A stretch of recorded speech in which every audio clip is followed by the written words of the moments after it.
ჩვენთვის ძალიან მნიშვნელოვანი დღეა დღეს, იმიტომ რომ მთელი თბილისი გვინდა ჩაერთოს ამ პროცესში, სტუდენტობა, უნივერსიტეტები, თვითონ ამხანაგობები. ეს მოძრაობა უნდა იყოს პირველ რიგში, ეს არ არის საერთოდ პოლიტიკური, ეს არის ის, რაც აუცილებლად ჭირდება ქალაქს. რომ დავაკვირდეთ მთელი მე-20 საუკუნის განმავლობაში და ვნახოთ სურათები, როგორ ვითარდებოდა ქალაქი. ერთის მხრივ იყო მშენებლობები, ერთის მხრივ იყო ავტობანები და ახალი სიახლეები ურბანული თვალსაზრისით, რომ ეს ქალაქი ჭირდება და მეორეს მხრივ იყო განვითარება. მთელი ეს პლატო, რასაც თქვენ უყურებთ, დაწყებული წყნეთიდან და დამთავრებული ძველი თბილისით, ხატწმინდის პლატოთი, ეს არის მთლიანად ხელოვნურად გაშენებული ტყე. ძალიან მნიშვნელოვანია, რომ ჩვენ ერთის მხრივ შევინარჩუნოთ და განვავითაროთ, იმიტომ რომ თუ ჩვენ ეს არ მოვახერხეთ 20, 30 და 40 წლის შემდეგ და ჩვენ უნდა ვიფიქროთ შორს, შვილებზე და შთამომავლობაზე, მაშინ ქალაქში გაუსაძლისი იქნება ცხოვრება, იმიტომ რომ მანქანების რაოდენობა მატულობს. სხვადასხვა საწარმო დანიშნულების ობიექტების რაოდენობა მატულობს. ეს ყველაფერი ერთიანობაში ქმნის იმას, რომ თუ ჩვენ არ ვიფიქრეთ ხელოვნური ტყის მასივების გადარჩენა განვითარებაზე და ახალი ტყის მასივების შენარჩუნებაზე, მაშინ სერიოზული პრობლემების წინაშე და სერიოზული პრობლემებით დაუტოვებთ ჩვენ შთამომავლობას, ჩვენ ქალაქს. აი ეს ადგილიც რომ ნახოთ, ეს არის დაახლოებით 40 ჰექტარი ტერიტორია. მთლიანად. თუმცა ეხლა განაშენიანება, მწვანე საფარი შექმნა ხდება დაახლოებით 15 ჰექტარზე.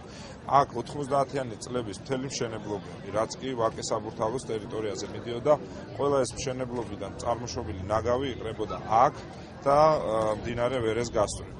პრაქტიკულად ის სამუშაოები, რაც აქ მოსამზადებელი ჩატარდა, იმისათვის რომ მიწამდე დავსულიყავით, რომ შემდეგ დაირგოს აქ ხე.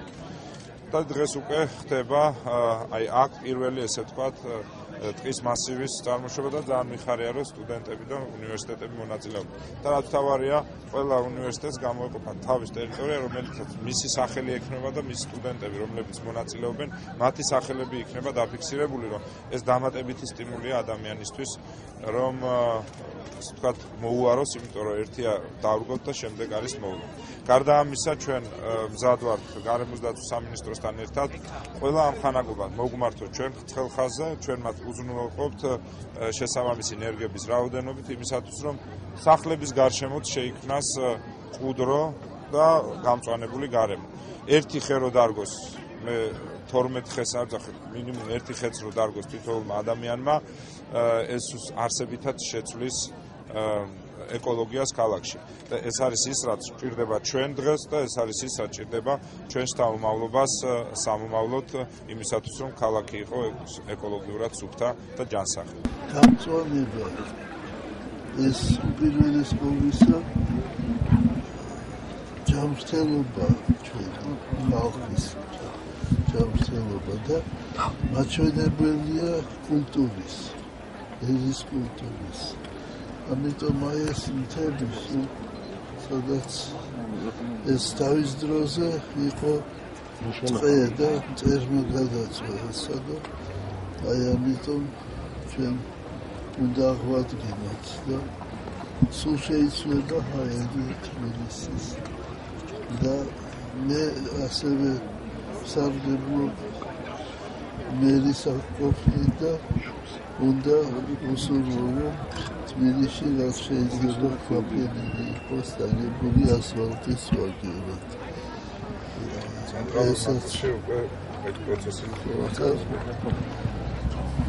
აი ჩვენ ვაგებთ ახლა საპატრიარქოში და სულ სხვა არის ძალიან ინფორმაცია.